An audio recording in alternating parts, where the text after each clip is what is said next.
Senator Ted Cruz is our guest, and we're honored to have him. Senator? Michael, great to be with you. Yes, sir. I got a couple of quick things in about 5 minutes, so I'm going to speak away. fast. First, Senator Jeff Sessions today, you spoke out on his behalf. Cory Booker, in an unprecedented move, spoke out against him. Your thoughts?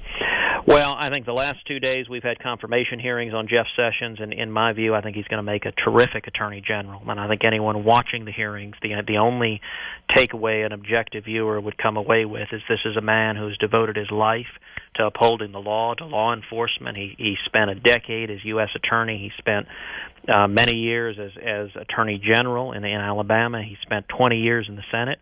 He's been a fierce advocate of police officers and law enforcement, and he's someone who, for his entire lifetime, has demonstrated fidelity to the law. As you know, Michael, the Democrats under Obama, both Eric Holder and Loretta Lynch, have been utterly lawless in the Department of Justice. They have disregarded the law for their partisan ends.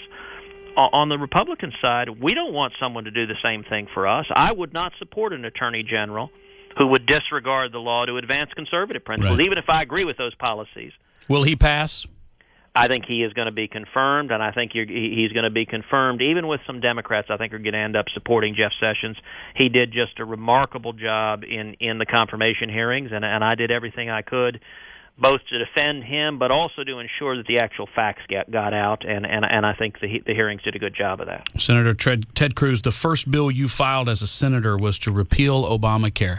Yep. Will Obamacare be repealed? If so, by when? And does replacement come now or later?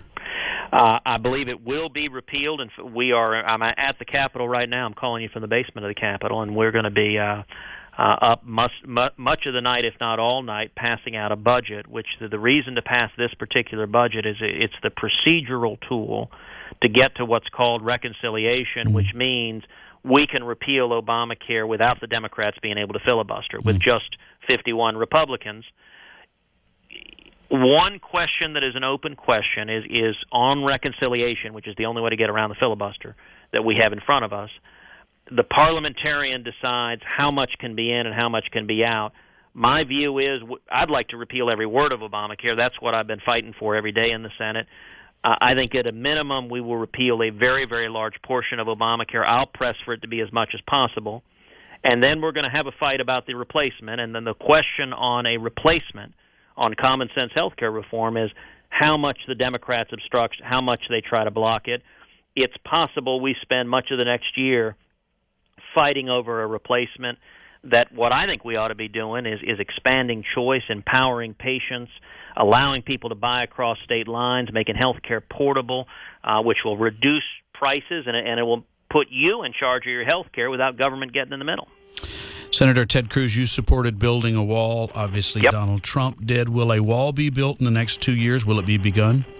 I hope so. I believe so. It is current federal law that mandates walls and fences along our southern border, and the Obama administration refused to comply with federal law. And so I have every reason to believe that the new administration is going to follow federal law, follow what might be the central promise of the president-elect, and build that wall. And I'm going to do everything I can to help ensure that happens. Your relations with President-elect Trump at this point?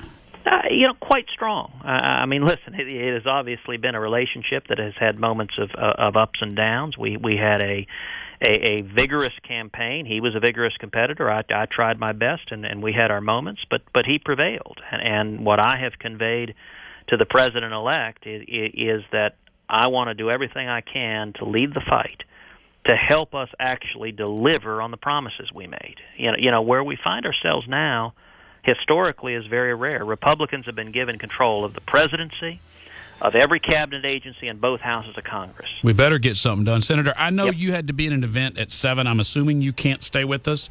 If you can, you're welcome. If not, understood. I actually can stick around a few minutes. The vote's delayed. All right, hold on. Senator Ted Cruz, you've got a vote coming up in 5 minutes, actually. What is that vote? What happens is the Democrats have introduced a ton of amendments, all designed to torpedo the budget so that we can't repeal Obamacare. I expect we're going to reject all the Democratic amendments that are basically poison pills, but it's going to keep us here most of the night, if not all night. And where are we with the cabinet selections, Rex Tillerson particularly? Well, look, we have had hearings yesterday and today on a number of the cabinet selections. I think the hearings are going quite well. And my prediction, I think Trump's cabinet nominees are all going to be confirmed. Harry Reid pulled what was called the nuclear option a couple of years ago, which is he lowered the threshold for confirming cabinet nominees just to 51 votes. We've got 52 Republicans. So if we just hold the Republicans, we can confirm President-elect Trump's nominees, and I think that's going to happen. I'm doing what I can to fight for these nominees. This is a strong conservative cabinet. I am really happy that so many strong, principled conservatives have been nominated, and I think that the hearings are going quite well. Senator John McCain has not been, in my opinion, altogether fair and certainly not kind to you at all times since the day you walked through the door. Today, headline, John McCain confirms he delivered Trump-Russia dossier to James Comey. Does that poison the well for McCain and Trump, and to what extent, because McCain has his friends in the Senate, to what extent are Republicans setting up battlegrounds with Trump over things that they didn't need to?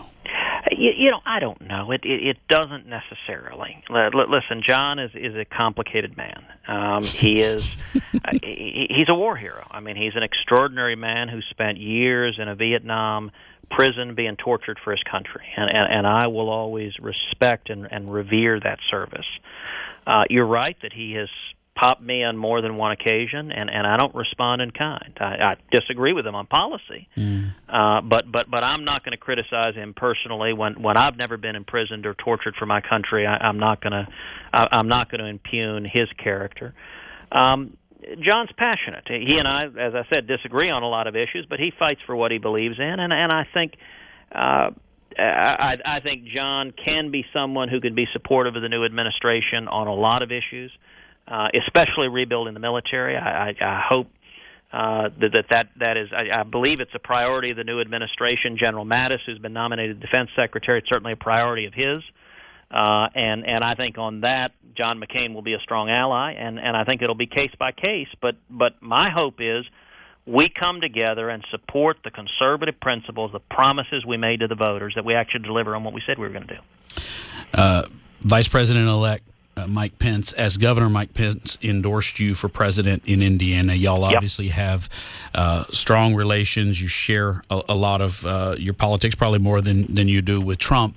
To what extent, as we move forward, are some of these Republicans going to bow up to Trump? And it would appear to be the case that you're going to be the guy leading the charge on those. Well, you're right. Mike Pence is terrific. I was really gratified when he supported my campaign and campaigned alongside me, and I think the world of him. He's a strong, principled conservative. I'm very, very glad he's vice president. I think that's a really valuable voice to have in the room, and I think the conservative cabinet coming around amplifies that. The Senate is going to be a battlefield for the next 4 years. We have just a slim majority. We have a wide variety of views. I'm going to do everything I can to continue doing what I've been doing for 4 years, which is leading the fight for conservative principles. And my message over and over again is let's do what we said. Let's just honor our promises. That's what the voters expect. And I'm hopeful that I've got right now a very good relationship with President-elect Trump, with the Trump transition team, and we're coordinating and talking with them every single day, working to actually get these nominees confirmed and to deliver on the promises we made. I have 30 seconds, and I know we got to get you out anyway, so I'm going to make it quick.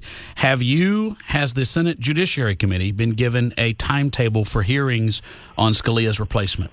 We have not. I would expect sometime this spring. My guess is probably February or March. And let me say a final thing to your listeners. I had the great joy to go to your birthday party at your home. You invited me there. I know they'll be jealous as all heck because we stayed up till 2, 3 in the morning singing country western songs, and I can't sing to save my life, and you nonetheless invited me and endured my missing every single note in the country western songs we sang. You amused Roger Creger and Corey Morrow for the evening. They've told the story a few times. So it was a great night. Go cast your vote. We'll see you soon, Senator. Take care. Bye-bye. All right, let's take